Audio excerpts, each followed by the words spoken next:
அன்பு நெஞ்சங்களே, இறைவன் நமக்கு தந்த புதிய நாளிலே இறைவனுக்கு நன்றி கூறி இறை வார்த்தையால் நம் வாழ்வை மகிழ்விப்போம்.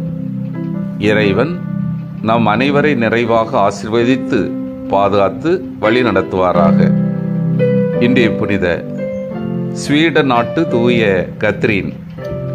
இவர் 1331 ஆண்டு ஸ்வீடன் நாட்டில் பிறந்தார். அரச குடும்பத்தில் பிறந்தாலும் சிறு வயதிலேயே மிகவும் பக்தி உள்ளவராக வளர்ந்து வந்தார். இவருக்கு 14 வயது நடக்கும்போது இவருடைய விருப்பத்திற்கு எதிராக எர்ஹார்டு என்பவருக்கு மணமுடித்து கொடுக்கப்பட்டார். முதல் இரவு அன்று கேத்ரின் கணவரிடம், நான் ஆண்டவருக்கு என்னை அர்ப்பணித்து விட்டேன், அதனால் தாம்பத்திய உறவு நமக்குள்ளே வேண்டாமே என்று சொல்ல, அவரும் சரி என்று சொல்ல தன்னை ஆண்டவருக்காக அர்ப்பணித்து வாழத் தொடங்கினார். தனது தாய் பிரிஜித் ரோமைக்கு சென்று நற்செய்தி பணியை செய்து வந்தார். அவரோடு கேத்ரீனும் நற்செய்தி பணியை செய்து வந்தார். தந்தையும் தனது கணவரும் இறந்த பின்பு புனித நாடுகளுக்கு திருப்பயணம் சென்றார்கள். போகின்ற வழியில் பலருக்கும் நற்செய்தி அறிவித்து கொண்டும் ஏழை எளியவருக்கு உதவிகள் பல செய்து கொண்டும் சென்றார்கள். தாய் இறந்த பின்பு தனது உடைமைகள் அனைத்தையும் விற்று ஏழைகளுக்கு கொடுத்துவிட்டு பிரிஜித்தியன் சபையில் சேர்ந்து முழுமையான துறவியாக வாழத் தொடங்கினார். இவரிடம் தூய தாழ்ச்சி நிறைந்த வாழ்க்கையை பலர் பார்த்தனர். சபை தலைவியாக உயர்த்தப்பட்டார்.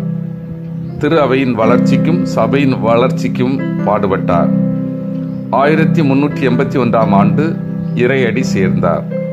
இவரை போன்று நமது அர்ப்பணம் ஆண்டவருக்கு முதன்மையாக அமையட்டும். நற்செய்தி வாச சிந்தனை. நாம் யார் பக்கம்?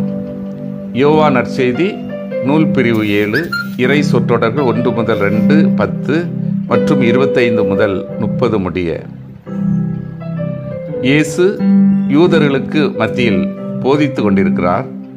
அவருடைய போதனையில் காணப்பட்ட 2 செய்திகள் யூதர்களை அதிர்ச்சிக்குள்ளாக்கியது.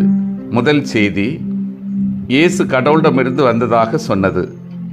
இரண்டாவது செய்தி யூதர்களுக்கு கடவுள் யார் என்பது தெரியவில்லை என்பது.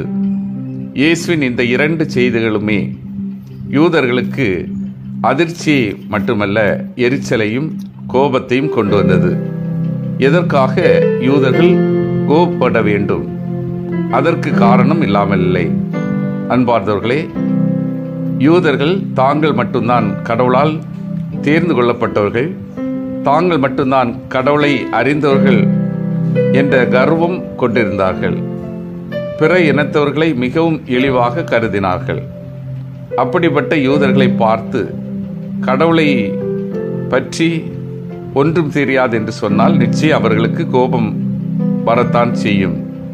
இயேசுவின் இந்த போதனை அவர் மீது குற்றம் சுமத்துவதற்கு அவருடைய எதிரிகளுக்கு மிகவும் எளிதாய் போனது.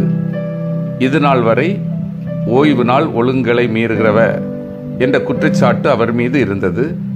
இப்போது கடவுளுக்கு எதிராக பழி சொல்லை பேசுகிறவ என்கிற குற்றச்சாட்டும் அவர் மீது சுமத்தப்பட்டுள்ளது. ஆனால் இயேசு உண்மைக்காக எதையும் எதிர்கொள்ள தயாராக இருக்கிறார். சிந்தித்து தியானித்து செயல்படுவோம். நான் இயேசுவின் பக்கம் இருந்து செயல்படுகின்றேனா? பொய் வதந்தி சொல்பவற்றை மனதார வெறுக்கின்றேனா? கடவுளுக்காக வாழும் வாழ்வில் எத்தகைய துன்பம் எழுந்தாலும் துணிச்சலோடு எதிர்கொள்கின்றேனா? மன்றாடுவோம். வல்லமை மிக்க இறைவா, நாங்கள் அனைவரும் இறைவனது உண்மையின் பக்கம் நின்று எத்தகைய இடர்கள் வந்தாலும் இறை நம்பிக்கையில் உறுதியாக நிலைத்து நின்று நற்செய்திக்கு சான்று பகர வரம் தாரும். ஆமீன்.